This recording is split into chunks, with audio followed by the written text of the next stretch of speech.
بسم اللہ الرحمن الرحیم الحمدللہ۔ آج ہماری تلاوت کا آغاز دوسرے پارے کے دوسرے پاؤں سے لیس البر ان تولوا، یہ آیت بر کہلاتی ہے، بڑی عظیم الشان آیت ہے، آیت البر، نیکیوں کی آیت۔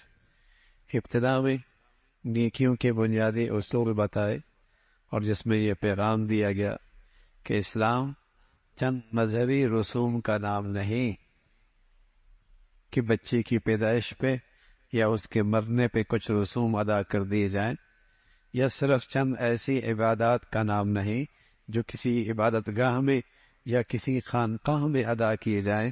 اسلام تو پوری زندگی کا نام ہے، انسان جہاں بھی ہے اسلام اس کی نگرانی کرتا ہے۔ ہر ہر قدم اٹھانے سے پہلے دیکھ لیا جائے کہ یہ اسلام کے مطابق ہے یا نہیں، چاہے وہ معاملات کا ہو، چاہے وہ معاشرت کا ہو، چاہے وہ بازار کی زندگی ہو، چاہے وہ گھر کی زندگی ہو، اور چاہے وہ فرد کی زندگی ہو، اور چاہے وہ اجتماعی زندگی ہو۔ یہ اسلام کی پوری زندگی کا احاطہ اسلام کرتا ہے، اور پھر اس کے بعد اس کی تفصیل بتائی، اور سب سے پہلے اسلام کا یہ حکم ہے، اور وہ حکم قصاص کا ہے جو ساری دنیا کی امن اور سلامتی کا ضامن ہے۔ یہ اسلام کا ایسا حکم ہے، اگر کسی زمین کے حصے پہ نافذ ہو جائے وہاں امن قائم ہو جاتا ہے، وہاں دوسروں کی جان و مال کی حفاظت ہو جاتی ہے، اور اس حکم کے اندر عدل بھی ہے، رحمت بھی ہے۔ عدل بھی ہے، رحمت بھی ہے کہ اگر قاتل سے مقتول کا بدلہ لے لے ورثاء مقتول کے تو یہ عدل ہے، اور چاہیں تو دیت لے کر یا معاف کر کر درگزر کر دے تو یہ رحمت ہے۔ اس حکم میں عدل بھی ہے کہ مقتول کے ورثاء چاہیں تو قاتل سے قتل کا بدلہ لے، یہ عدل ہے، یہ انصاف ہے، اور چاہے دیت لے کر یا معاف کر کے درگزر کر دے، یہ رحمت بھی ہے اور یہ احسان بھی ہے۔ اس ایک حکم میں یہ دونوں چیزیں موجود ہیں، اور ساتھ اس بات کی تلقین فرمائی کہ قاتل مقتول میں کتنا ہی تفاوت کیوں نہ ہو، خاندانی لحاظ سے، مالی حیثیت سے، نسبی لحاظ سے کتنا ہی تفاوت کیوں نہ ہو، ہر حال میں مقتول کے قاتل کو اس کے بدلے میں قتل کیے جائے۔ اس میں یہ نہیں کہ چونکہ قاتل بڑے خاندان کا ہے اور بڑے قبیل کا ہے اور سردار کا بیٹا ہے اور وڈیرے کی اولاد ہے اور صاحب حیثیت ہے، اور مقتول ایک چونکہ غریب تھا اس لیے کوئی حرج نہیں، اس کی جان کی کوئی قیمت نہیں، فرمایا قاتل جس درجے کا بھی ہو اسے قتل کر دیا جائے گا۔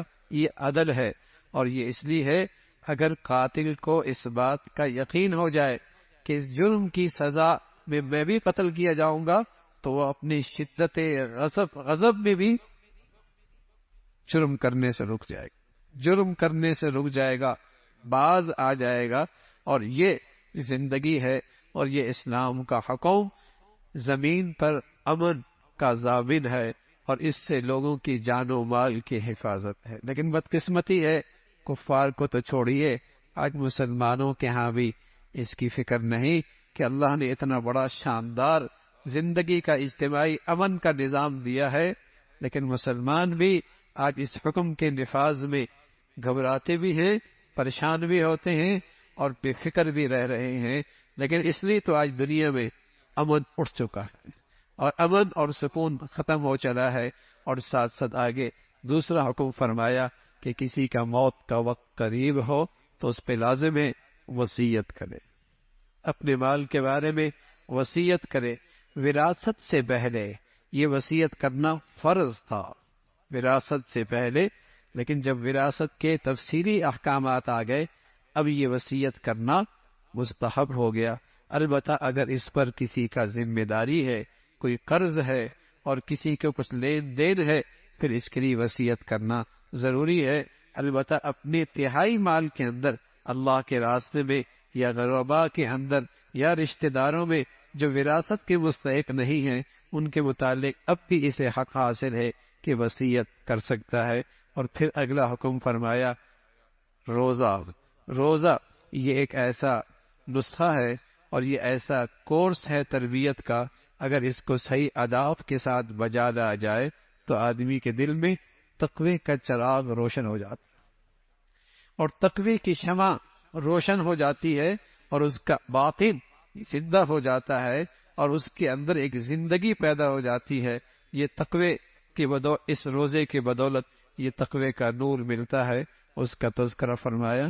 اور پھر یہ روزے اس مہینے میں فرض کیے گئے جس مہینے کی اپنی ایک شان ہے، اور اس لیے کہ اس میں قرآن مجید نازل ہوا ہے، اس کی اپنی فضیلت ہے، اور اس مہینے کی اپنی برکات ہیں، جس میں اللہ رب العزت نے یہ قرآن مجید کو اتارا ہے، اور اس بات کی طرف تلقین فرمائی کہ روزے کی راتوں میں مرد عورت اپنا وظیفہ زوجیت اور میاں بیوی کا حق ادا کر سکتے ہیں، البتہ اعتکاف میں اس وظیفہ زوجیت کی اجازت نہیں ہے، اس موقع پہ اس کی اجازت نہیں۔ پھر ساتھ تلقین فرمائی اللہ کے راستے میں قتال اور جہاد کا حکم ہے، اور جس طرح شر اور خیر اور اچھائی اور برائی ہمیشہ سے ہے، ایسی حق اور باطل کا یہ سلسلہ بھی ہمیشہ سے جاری رہے گا۔ اہل ایمان سے کہا کہ تم مستعد رہو اور تیار رہو اللہ کی دین کی خاطر اور اللہ کی دین کی حفاظت کی خاطر۔ پھر حج کے فریضے کا تذکرہ ہے کہ سال میں ایک بار سارے مسلمان حرم شریف میں اور میدان عرفات اور مقام مینا میں سارے اکٹھے ہوتے ہیں اور عملی مساوات کا اظہار کرتے ہیں۔ جو بھی کہیں سے بھی آیا لباس ایک جیسا، اور جہاں جہاں جانا ہے سب برابر کے شریک ہیں، مینا میں سب جائیں گے، عرفات میں سب جائیں گے، مزدلفہ میں سب جائیں گے، اور سب کا لباس اور وردی بھی ایک ہو۔ عملی مساوات کا اس دن اظہار ہوتا ہے، اور اس فریضے کا تذکرہ فرمایا اللہ سے مانگو، دنیا نہیں مانگی، آخرت نہیں مانگی تو کوئی حصہ کوئی نہیں آخرت میں، دنیا بھی مانگو آخرت بھی مانگو، دنیا بھی مانگو آخرت بھی مانگو۔ ایمان والوں کو تلقین فرمائی اسلام کو تقسیم مت کرو کہ کچھ پہ عمل ہے اور کچھ کا انکار ہے، اور کچھ کی زندگی کو اپنا رہے ہو اور کچھ کو نظر انداز کر رہے ہو۔ پورے اسلام میں داخل، پورا اسلام اپنی زندگی میں لے کے آؤ، پورے طور پہ اسلام میں آ جاؤ۔ ایک آدمی مسجد میں پاؤں رکھے باقی سارا جسم باہر ہو تو کوئی نہیں کہتا یہ مسجد میں داخل ہو گیا، کوئی نہیں کہتا۔ اسی طرح اسلام میں بھی پورے داخل ہو جاؤ، اور وہ ایک مکمل زندگی کا نام ہے، اس کا تذکرہ فرمایا۔ اور پھر اللہ رب العزت نے اس بات کی طرف توجہ دلائی کہ اللہ کے راستے میں خرچ کرنا، کتنا خرچ کرنا یہ زیادہ اہم نہیں ہے، اہم یہ ہے کہ کس نیت سے خرچ کر رہے ہو اور کہاں خرچ کر، یہ زیادہ اہم ہے کہ جو خرچ کر رہے ہو کس لیے خرچ کر رہے ہو اور کہاں خرچ کر رہے ہو۔ مصرف ٹھیک ہے اور جذبہ تمہارا ٹھیک ہے۔ اگر ریا اور نام و نمود ہے اور نمائش ہے تو سارا بھی خرچ کر جاؤ، کوئی قدر و قیمت نہیں ہے۔ اور اگر جذبہ ٹھیک ہے، مصرف ٹھیک ہے، تھوڑا بھی اللہ کی نظر میں بہت ہو جائے گا۔ اس کی اہمیت نہیں کتنا خرچ کیا، یہ اس کی اہمیت ہے کہ جذبے کے ساتھ خرچ کیا اور اس کا مصرف کیسا ہے، کہ ایسا نہ ہو کہ تم خرچ تو کر رہے ہو، بجائے نیکی کے فروغ ہونے کے شر کو فروغ مل رہا ہے، اور بجائے خیر کے پھیلنے کے برائی پھیل رہی ہے، بجائے حق کی تقویت اور استحکام کے باطل کو قوت اور طاقت تمہارے خرچ سے مل رہی ہے۔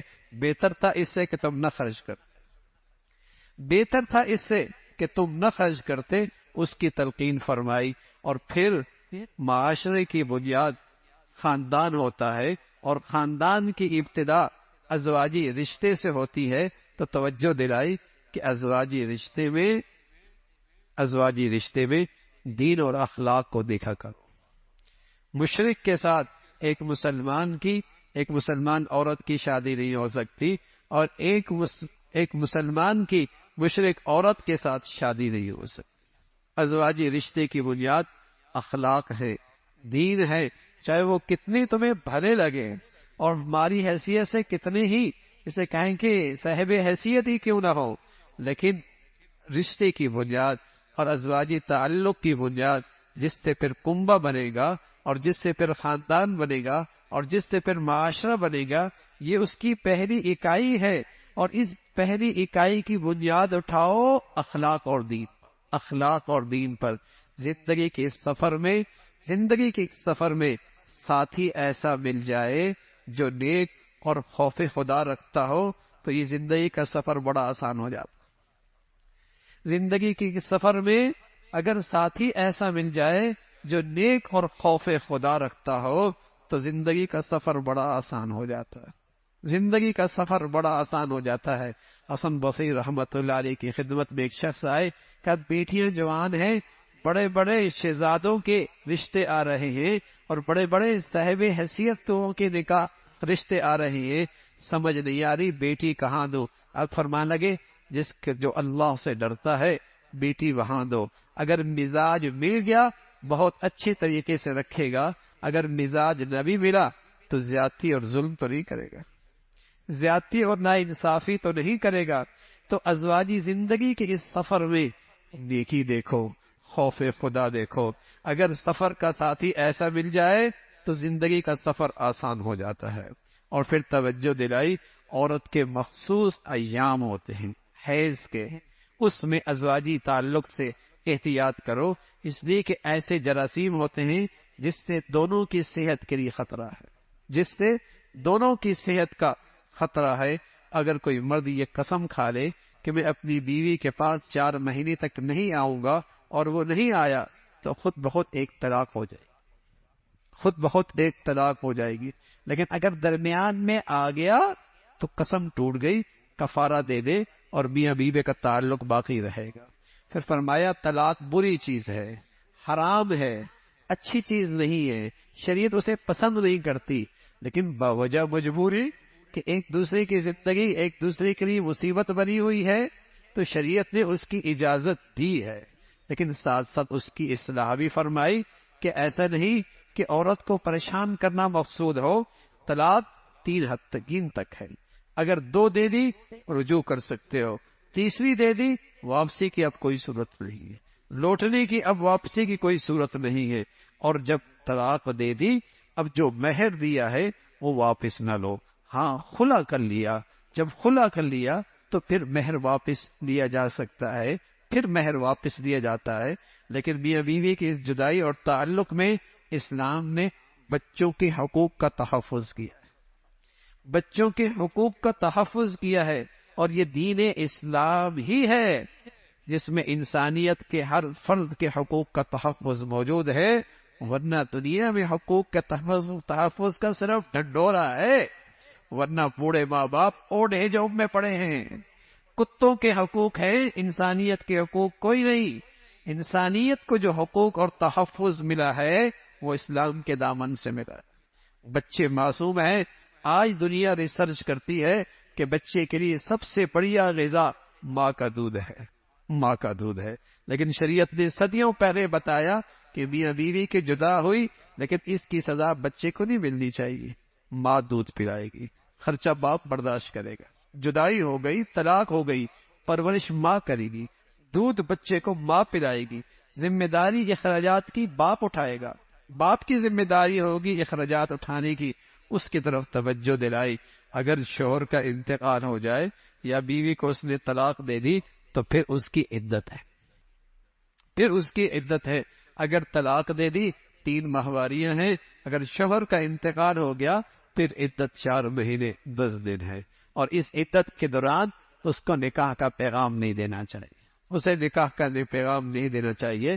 ٹھیک ہے یہ معاشرتی معاملات ہیں اور معاشرتی زندگی کے مسائل ہیں، لیکن نمازوں کا اہتمام کرنا، نمازوں کا اہتمام کرنا اور حق کے تحفظ کے لیے اپنے جان مال کی قربانی کے لیے ہم وقت تیار رہنا، حق کے تحفظ کے لیے اپنی جان و مال کے لحاظ سے ہم وقت تیار رہنا، موت کی وجہ سے اللہ کے راستے میں جان دینے سے گھبرانا نہیں۔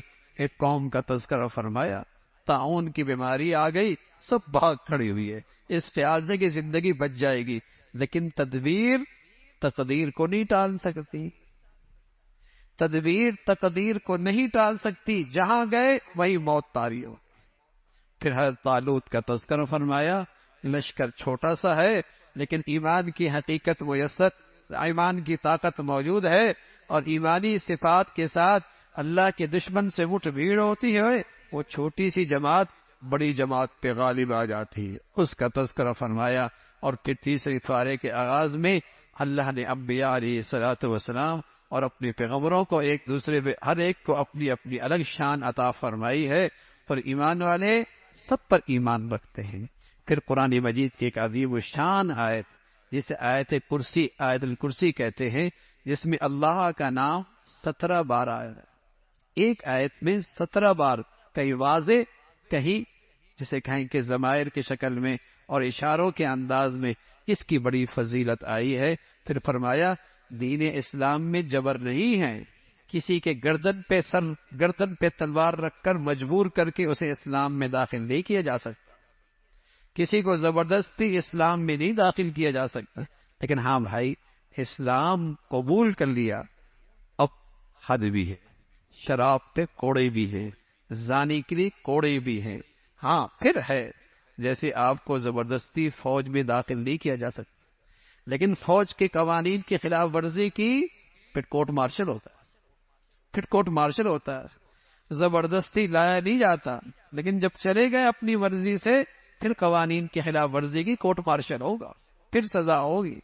ہاں اسلام میں زبردستی نہیں، جب اس کی سعادت اوڑھ لی اور اس کو اپنا چہرہ بنا لیا، اب اس کے حقوق کا تحفظ کرنا ذمہ داری ہو، اب اسلام کے خوبصورت چہرے کو بدنما کرنے کی اجازت نہیں ہوگی کہ مسلمان بھی ہو اور اسلام سے دور اور بیزار بھی ہو، اب تنبیہ کی جائے گی، اب تنبیہ کی جائے گی۔ اور پھر تذکرہ فرمایا ابراہیم علیہ السلام کا، وقت کا بڑا ظالم بادشاہ نمرود، جو بڑا سرکش تھا، جسے اپنی طاقت پہ بڑا گھمنڈ تھا، آپ سے بحث کرنے لگا اللہ کیسے ہے، آپ نے سادہ انداز میں اسے سمجھایا اللہ وہ ہے، اللہ تعالیٰ وہ ہے جو زندگی اور موت کا اختیار رکھتے ہیں۔ کہنے لگا میں بھی تو جس پہ موت کی سزا ہو اسے رہا کر دوں گا، اور جو آزاد ہے اسے سولی پہ لٹکا دوں گا۔ ابراہیم علیہ السلام سمجھ گئے کہ ہے کن ذہن قسم کا آدمی، عقل سے پیدل ہے۔ دوسرا اس کو جواب دیا، فرمایا میرا اللہ وہ ہے جو مشرق سے سورج نکالتا ہے، مغرب میں غروب کرتا ہے، اب وحید الذی کا، اب اس سے کوئی جواب نہیں بنا۔ پھر اللہ رب العزت نے حضرت عزیر کا تذکرہ فرمایا، ایک بستی سے گڑے، خیال آیا اللہ میاں یہ بستی بنجر ہو چکی ہے اور اس کے جانب رہنے والے سبھی انتقال کر گئے ہیں، تو مردوں کو زندہ کیسے کرتا ہے؟ خیال آیا وہ منظر دیکھنا چاہتا ہوں۔ اللہ نے حضرت عزیر پر موت طاری کر 100 سال کے بعد اٹھایا، قرآن میں 100 سال کے بعد اٹھایا۔ اللہ کی شان، جس سواری پہ تھے وہ تو ہڈیاں بوسیدہ ہو گئی، اور جو کھانا تھا اللہ نے 100 سال تک اس کھانے کو سلامت رکھا۔ جو چیز جلدی خراب ہوتی ہے اللہ نے اپنی قدرت سے اسے محفوظ رکھا، جو دیر تک باقی رہتی ہے اللہ نے اس کا نام و نشان ہی ختم کر دیا، 100 سال کے بعد زندہ کیا۔ اللہ بڑی طاقتور۔ اور میرے عزیزو یہ قرآن میں کہانیاں نہیں ہیں، یہ قرآن اللہ کا تعارف کراتا ہے۔ تم بڑی بڑی طاقتوں سے متاثر ہوتے ہو اور بڑی بڑی طاقتور قوتوں سے مرعوب اور خوف زدہ رہتے ہو، اللہ سب سے بڑی قدرت والے، اور اللہ تعالیٰ آج بھی اپنی پوری طاقت اور قدرت کے ساتھ، آج بھی اپنی پوری قوت اور طاقت کے ساتھ ہیں۔ ابراہیم علیہ السلام فرمانے کے اللہ میں دیکھنا چاہتا ہوں کیسے ہوتا ہے، فرمایا پرندے لے لو اور ان کو ذبح کر دو، اور پہلے ان پرندوں کو اپنے سے مانوس کرو، اور مانوس کرنے کے بعد پھر انہیں ذبح کر دو، پھر ان کا گوشت آپس میں ملا دو، اور ملان کے بعد ایک پہاڑی پہ رکھ دو، اور پھر ان پرندوں کو بلاؤ۔ ابراہیم علیہ السلام نے ایسا ہی کیا۔ پھر کیا دیکھتے ہیں کہ وہ پرندہ، اس کے گوشت کی ہڈیاں پیدا آپس میں ملتی ہیں، گوشت ان پہ چڑھتا ہے، ان کے پر واپس آتے ہیں، ان کی روح واپس آتی ہے، اور وہ سارے پرندے ابراہیم علیہ السلام کے پاس اڑ کے آ جاتے۔ اللہ بڑی قوت والا اور بڑی طاقت والی ذات ہے۔ پھر اللہ نے اپنے راستے میں خرچ کرنے کی فضیلت بتائی، اور جو آدمی اللہ کے راستے میں اللہ کو راضی کرنے کے لیے خرچ کرتا ہے، فرمایا اس کی مثال اس کاشتکار کی طرح ہے جو ایک بیج ڈالتا ہے، اور ایک بیج سے اس کے 7 بالیاں نکلتی ہیں، اور ہر بالی کے اندر 100 دانے ہوتے ہیں۔ ایک دانے سے اس کو 100 دانے ملے، دیا اس نے ایک دانہ، ملے اسے 700 دانے۔ کوئی اللہ کے راستے میں 1 روپیہ صحیح جذبے کے ساتھ اور صحیح مصرف میں خرچ کرتا ہے، پھر اللہ رب العزت ہزاروں کروڑوں اس کو نیکیاں عطا فرما، پھر اللہ تعالیٰ اسے ہزاروں لاکھوں کروڑوں نیکیاں عطا فرما، اس کے خزانوں میں پھر کوئی کمی نہیں ہے۔ فرمایا ہاں، خرچ کرنے میں خرچ کے آداب کا خیال رکھا کرو۔ ایسا نہ ہو کہ خرچ تو کیا لیکن احسان جتلایا، خرچ کیا لیکن نمائش اور نام و نمود کے لیے۔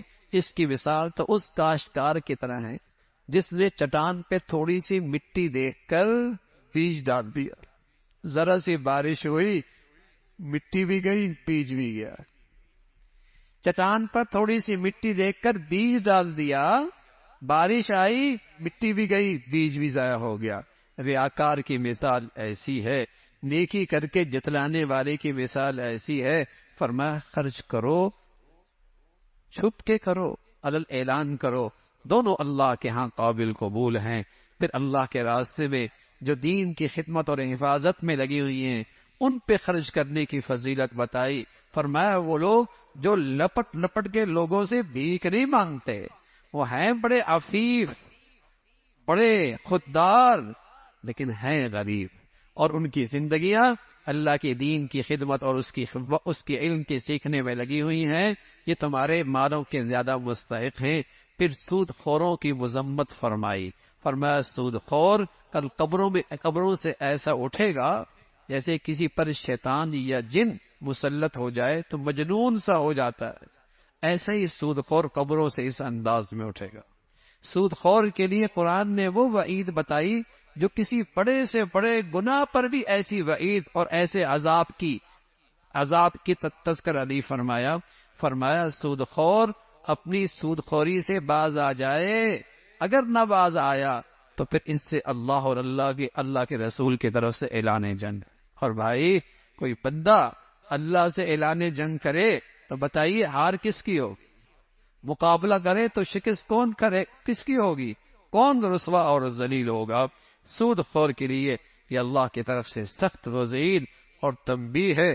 اللہ رب العزت ہمیشہ حلال عطا فرمائے اور برکت والا عطا فرمائے، اور سودی لین دین سے اور سودی کاروبار سے اور سود کے کھانے پینے سے اللہ تعالی ہمیشہ محفوظ فرمائے۔